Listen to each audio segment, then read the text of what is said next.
2024年的银行是变了啊，手里呢有定期存款的，这下有福了，真的是个好消息啊！现在呢知道的人呢还没有这么多啊，可能呢有些人知道了也不会泄露出来。我呢也是听了一个做了9年银行经理的朋友告诉我的，我知道以后呢马上呢就发个视频分享给大家知道啊。对于幸福生活呢比较关注、比较重视的一个朋友啊，一定要把这个视频呢耐心的给看完，并且呢转发给自己的一个亲戚朋友啊，确保呢他们也是能够知道的。尤其是这2年存款比较多的一个朋友，更要呢引起一个重视啊。从2020年开始嘛，我们是经历了一生难忘的一个3年。这3年呢，我们经历了各种的一个酸甜苦辣啊，让我们呢也是明白了活在当下呢，那才是最重要的。因为呢，你永远不知道意外和明天呢到底哪一个会先来，也让我们明白了只有身体健康了才是有未来的。因为这3年呢，让我们经历了多少的一个生离死别，让我们经历了多少的一个无奈与心酸。无论是单身的还是这种结婚的有家庭的，无论是那种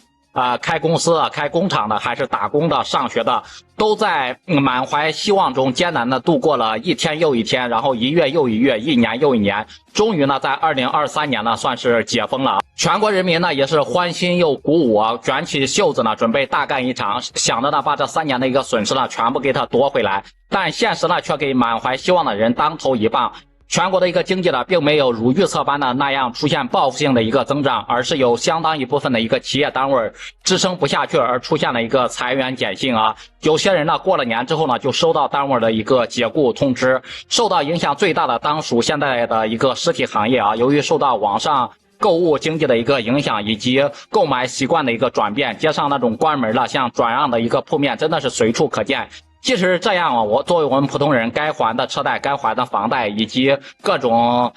卡债啊，还在继续还，这也让很多人明白了手中有钱心中不慌的这个道理。于是呢，现在就连年轻人呢都不再像原来一样做那种月光族了啊，都把赚来的钱呢都存进了这个银行里面。再加上呢整个房地产行业的一个暴雷，现在贷款买房子的人呢是越来越少。为了刺激大家呢能够多多消费，银行呢也是多次下调了这个存款利率。如果说呢你现在手头有定期存款呢，首先呢这个银行经理呢就是建议说呢，千万不要把这个钱呢是存在这个小银行里面啊。小银行呢为了稳定这个存款的资金，可能呢会开出了比这个国有银行高一些的一个利率，福利呢也会给的多一些。但是呢这种小银行大家都知道规模是比较小的，抗那种风险的能力呢也是比较弱的，稍微的有点风吹草动那就扛不住了。在2023年就有一些小银行由于经营不下去而关闭了。所以说呢，我们要在确保自己资金安全的一个情况下再去考虑这个利息的一个收入啊。其次呢，还有一点就是对我们老百姓比较有利的，